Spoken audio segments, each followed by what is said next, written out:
आदरणीय वळसे पाटील साहेब विधिमंडळामध्ये आहेत, अत्यंत सिनियर नेते आहेत. प्रवीण शेठ पारधी साहेब मी आणि उपसभापती आमच्या पंचायत समितीचे आहेत. सगळे कार्यकर्ते मिळून वळसे पाटलांच्या माध्यमातून सुनीताताई वहिनीच्या माध्यमातून उपमुख्यमंत्री पालकमंत्री ते आहेत. पालकमंत्री म्हणजे या जिल्ह्याचे पालक, उपमुख्यमंत्री म्हणजे राज्याचे. तर त्याच्यामुळे आता यांची जी मागणी आहे, तुम्ही यांना आता लेखी स्वरूपात द्या का बाबा मी तुमचा हा वर्ग चालू करतो आणि आम्ही उपोषण तुमच्यासाठी थांबू, आम्हाला तुमच्यावर विश्वास आहे आणि पुढचा प्रयत्न आपण सगळेजण मिळून करू. त्यासाठी तुम्हाला सर बाहेर आणलेले पाटील साहेब, तुम्ही जरी सहाय्यक प्रतिपादिका तुम्ही सिनियर आहेत साहेबांबद्दल, कारण साहेबांना कसं लगेच आपण पर्यंत दुखवणं बरोबर नाही. हा माणूस तर अजून 4 दिवस झाला माहिती आहे ना शाळा किती काय ते माहितीच घेतात. त्याच्यामध्ये आम्ही उपोषणाला बसणं हे आम्हाला पटत नाही म्हणून आम्ही सगळी मंडळी इथं आलेलो आहोत. तुम्ही त्यांना लेखी द्या का हे तुम्ही 8वीचा वर्ग 11 मुलं आहेत वाढीत राहा, आम्ही तुम्हाला सुरू करतो. ऐका सर, दुसरा मुद्दा असा आहे की जे तुमच्याकडनं आता पत्र गेलेले म्हणजे शिक्षण विभागाने ड्राफ्ट केला असेल आणि साहेबांनी सही केलेली, तर त्याच्यावर आमचं जे ऑब्जेक्शन आहे तर आमचं असं म्हणणं आहे की त्या पत्रामध्ये आत्ताच दुरुस्ती करा आमच्या समोर की गावकरी 3 इमारती द्यायला तयार आहेत, प्लस ज्या याच्या मुलींच्या याच्याकरता जी इमारत बांधली त्याच्यामध्ये ज्या खोल्या आहेत त्याचा उल्लेख करा. एवढ्या खोल्या आणि एवढे बाथरूम आहे असा उल्लेख करा. तुम्ही त्या प्रकारचा उल्लेखच करत नाही आणि सुविधा अभावी या प्रकारचा करताय. तुमच्या लक्षात ते सर जे म्हणतात आमचे साहेब, त्यांचा मुद्दा असा आहे जे पहिले तुम्ही कोण पाठवले पाहणी करण्यासाठी, त्यांनी पाहणी अहवाल आमचा आरोप आहे साहेब चुकीचा पाठवला. आता वरच्या अधिकाऱ्याला काय माहिती आहे आंब्याच्या शाळेला किती मुलं आहेत, शिक्षक राहतो का, मुख्याध्यापक राहतो का, अधीक्षक राहतो का, हे काहीच नाही. आजही लोक 3 घरं द्यायला तयार. हो सर, तुम्ही आधी घरं द्या तयारच ना. आधी तयार आहे, पहिले सुद्धा आम्ही दिलेत ना ग्रामस्थांनी. हे माझी सरपंच आहेत, 79 वर्ष वय. त्यांना म्हणला सावलीत बसा, नाही म्हणे मी उन्हातच बसतो इथं मी वगैरे चालेल, पण मी नाहीच घेतला. मी त्यांना मागायची विनंती करतो बा तुमचं 79 वर्ष वय, तुम्ही जरा सावलीला अजिबात नाही म्हणले. मी येऊन आता हे बघा पंचायत म्हणजे सगळी जुनी माणसं दिल्यात. या थरापर्यंत तुम्ही जरी नवीन आले असते तरी मागच्या लोकांनी या थरापर्यंत इथं उन्हात बसायची कारण आम्हाला लावलेली. हे आमचा माझा आरोप आहे.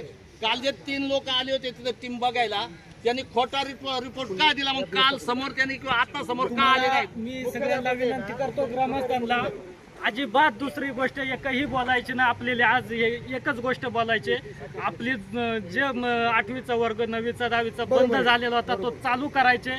आणि दुसरी गोष्ट म्हणजे इमारतींची किंवा संडासांची किंवा कुठली सोयी नाही, हा आम्हाला सबब नाही पाहिजे. का नाही पाहिजे तर 25 वर्ष प्रकल्पाने केलं काय, आमची इमारतीचे 80% रक्कम चोरीला जाते. आमची पाण्याचं जी विहिरी असतात ती 27 लाखाची रक्कम जी चोरीला जाते ती तुम्ही करताय काय आणि झोपा घेता का इकडे एवढ्या 25 वर्ष.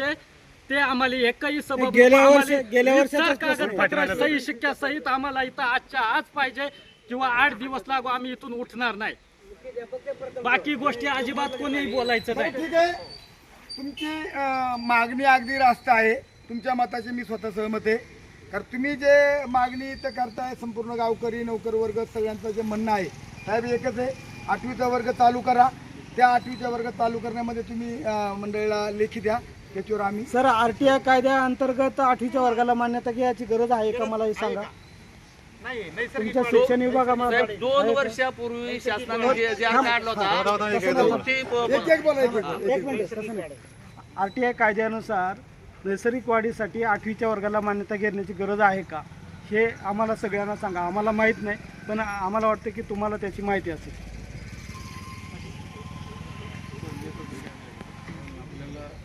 मान्यता घ्यावी लागेल आपल्याला. वर्ग सोयी सुविधा हे सगळेच विषय येतात. सोयी सुविधा देणं तुमचं काम आहे.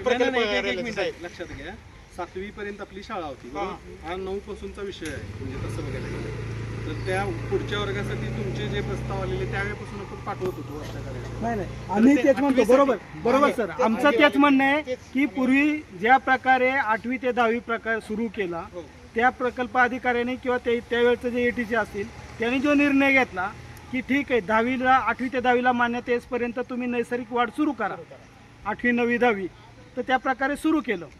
तर त्याच प्रकारे त्याच आधारे आम्हाला तुम्ही आता सुरुवात करा आणि आम्ही त्यावेळेला सुद्धा तिने परवानगी फक्त आपण इथनं पाठवत होतो पुढे परवानगी द्या असं आणि त्यांनी अप्पर आयुक्त ठाणेवरनं तिकडे नाशिकला पाठवलेलं.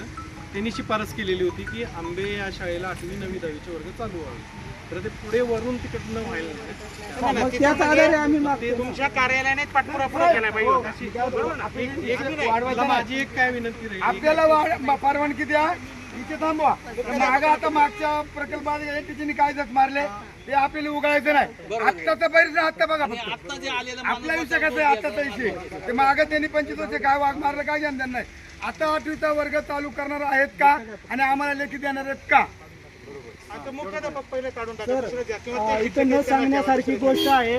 तिथल्या दोन याचे त्या कर्मचाऱ्यांच्या संदर्भात गावकऱ्याला तर प्रत्येक माणसाला माहिती आहे काय प्रकार चालू आहे. तो न सांगण्यासारखा प्रकार आहे आणि विद्यार्थ्यांना पण माहिती आहे. त्यामुळं आमच्या शाळेमध्ये त्या प्रकारची अडचण आहे.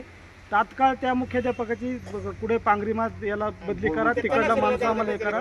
पण या प्रकारची अडचण आहे ती न सांगण्यासारखी आणि तक्रार न करण्यासारखी गोष्ट आहे. तर हे सगळ्या लोकांना माहिती आहे, विद्यार्थ्यांना माहिती आहे आणि त्यामुळे ते सगळा प्रॉब्लेम निर्माण झाला ही गोष्टीचा. संस्था म्हणजे प्रकल्प कार्यालयाची मानहानी आमच्या गावाची इज्जत आहे ती. म्हणजे अतिशय तो नाजूक प्रश्न आहे. थोडस आम्ही काय करतो ग्रामस्थ बरोबर आहे, माहिती आहे सगळ्यांना. मुख्याध्यापक आणि त्या ठिकाणी असणारे काय श्री अध्यक्षिका ही लोक ते नसले तरी दुसरा माणूस एखादा शिक्षकांना टेम्पररी द्या. कारभार मागच्या वेळेस सर 7 शिक्षकांवर 10 वर्ग चालवले, 6 शिक्षकांवर 10 वर्ग चालवले.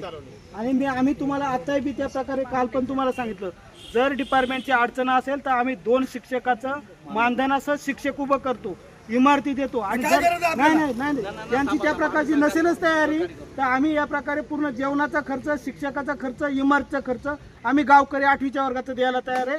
कुठूनही उभे करू, तिथं मागू पण त्या प्रकारचं करू. पण आम्हाला आमचा वर्ग, आमची ज्या मुलांनी पुढे ॲडमिशन घेतलं नाही त्या मुलांच्या शिक्षणासाठी तुम्हाला तात्काळ उद्यापासून वर्ग सुरू करावा लागेल. नाही सुरू केला तर 10 दिवस नाही 25 दिवस आम्ही इथं उपोषणाला बसायला तयार आहोत. लेखी स्वरूप मुख्याध्यापकांना द्यायचे वर्ग चालू करण्यासाठी त्यांना एक तुमचे पत्र द्या आणि आम्हाला लेखी स्वरूपात द्या आणि त्याचा पत्रव्यवहार परत वरती वरिष्ठ कार्यालयात झाला पाहिजे.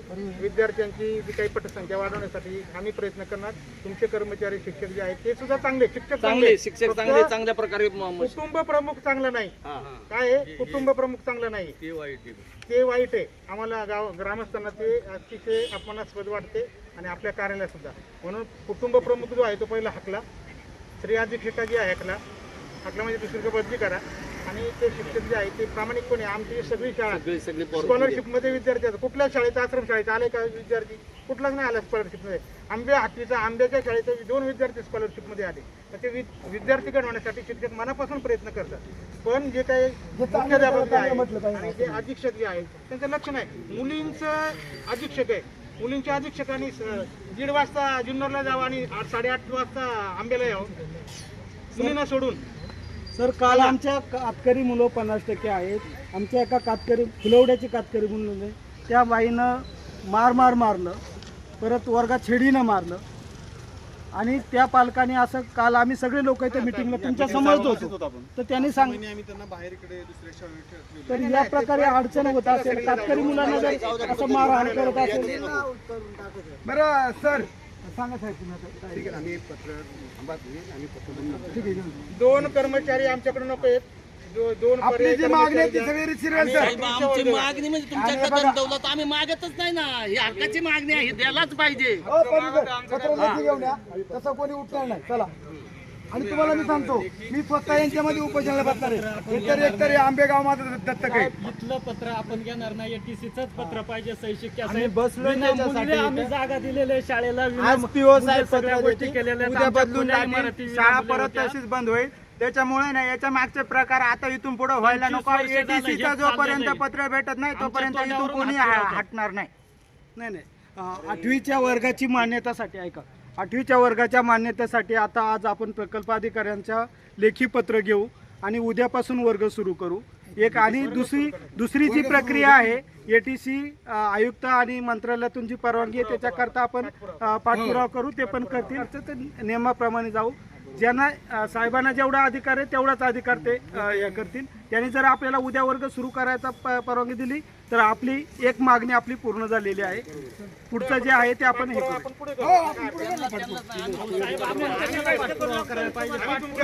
कामं यांची आता हे आपल्या मोठ्या मोठ्या चाललंय